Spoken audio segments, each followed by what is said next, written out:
Donc le comité départemental du tourisme est un organisme dont la mission principale est d'assurer le développement touristique et la promotion touristique du département. Donc c'est une association loi 1901 mais qui dépend du Conseil général.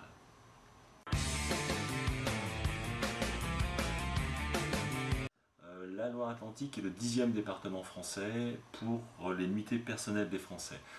On est relativement bien placé, ça pèse à peu près un peu plus de 19 millions de nuitées par an. Ça représente un peu plus de 20 000 emplois directs sur le département et à peu près 8 000 emplois indirects ou induits. Et ça représente un chiffre d'affaires de 1,6 milliard d'euros annuels. En fait, une grosse partie, vous vous en doutez, du tourisme se passe sur le littoral. 62% des nuitées sont réalisées sur le littoral de la Loire-Atlantique. 22% des nuitées sont réalisées sur les villes, notamment Nantes et Saint-Nazaire. Et 16% des nuitées sont réalisées sur la campagne, que ce soit sur la partie nord ou la partie sud du département. Le littoral de la Loire-Atlantique se présente sous deux formes. Le littoral au nord de la Loire, qui est constitué par des stations, je dirais, assez anciennes, d'assez grosses stations touristiques.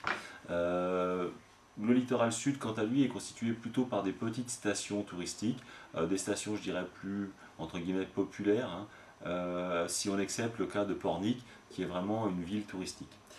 L'autre aspect intéressant sur notre littoral, c'est la différence en fait géographique de notre littoral. Le littoral nord, on a une alternance de grandes plages de sable fin, comme la baie de la Baule ou la plage de Pimbron, et de petites criques ou de côtes rocheuses.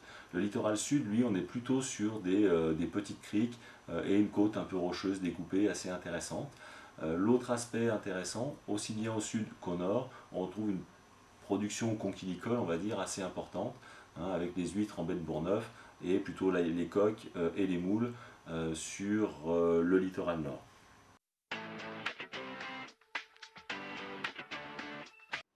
Le deuxième espace dont je vous parlais tout à l'heure, c'est l'espace urbain en Loire-Atlantique qui est devenu fortement touristique, avec une volonté très forte, non seulement de la part de Saint-Nazaire d'afficher une identité, une nouvelle identité touristique, avec une volonté des élus de développer un projet tel qu'il a été conçu, donc Escale Atlantique, projet sur la thématique des paquebots, qui est bien relayé par des visites d'entreprises au niveau des chantiers navals, Alstom avant et Aker Yards maintenant, et aussi par les visites de EADS. Donc ce qui nous donne un pôle touristique et touristico-industriel, on va dire, sur Saint-Nazaire qui est assez fort. Et en remontant la Loire, on retrouve sur Nantes un développement touristique important qui a vraiment pris de l'ampleur depuis 2 ou 3 ans avec la rénovation du château des Ducs de Bretagne, avec les machines de Lille, dont la première machine a été inaugurée cette année, et puis avec un événementiel fort comme Estuaire 2007. Entre ces deux espaces, on a toute une partie de l'estuaire de la Loire, alors qui est un espace assez intéressant, peu mis en tourisme à l'heure actuelle, mais qui, je vais dire, a la particularité d'être à la fois un des espaces les plus industriels de la Loire-Atlantique, mais aussi d'avoir une très grande richesse en matière d'espaces naturels, et notamment d'espaces naturels sensibles. Je dirais que ce qui a été mis en place par le biais d'Estuaire est une première mise en valeur touristique de cet espace à grande échelle.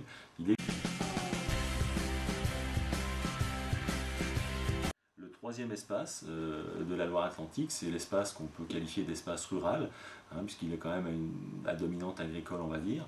Alors c'est particulièrement vrai sur le sud de la Loire, où là on a un vignoble très important, le vignoble du Muscadet. Aujourd'hui c'est un espace touristique pour moi qui est en devenir, si on accepte quelques points forts du vignoble comme Clisson par exemple ou Valette. Le reste, le produit entre guillemets vitivinicole ou le no-tourisme est à bâtir.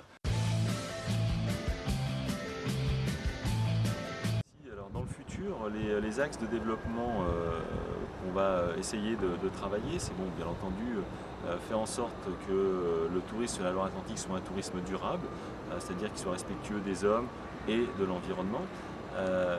L'idée aussi, c'est de travailler sur des produits qui relient ou sur des aspects touristiques qui vont relier différents attraits de notre département. Et à ce titre-là, sur la Loire-Atlantique, on a une opportunité magnifique qui s'offre à nous à travers le développement du tourisme à vélo. On a déjà trois itinéraires majeurs sur notre département qui sont soit totalement réalisés, soit en cours de réalisation. Le premier, c'est la Loire à vélo, donc itinéraire qui concerne deux régions, la région centre et la région des Pays de la Loire, dont on a, je dirais, un peu plus de 80 km sur le territoire de la Loire-Atlantique, entre Ancenis et Saint-Brévin. Donc ça, c'est un itinéraire important. L'idée, c'est de relier cet itinéraire pour créer une grande boucle qui couvrirait la moitié du département de Loire-Atlantique. Donc pour cela, l'idée c'est de relier la Loire à vélo au canal de Nantes à Brest, en traversant bien entendu la ville de Nantes et en longeant les bords de l'Erdre. Donc on a la chance aujourd'hui d'être sur les bords de l'Erdre. Donc l'idée, comme je vous le disais, on part de Nantes, on rejoint le canal de Nantes à Brest jusqu'à Redon.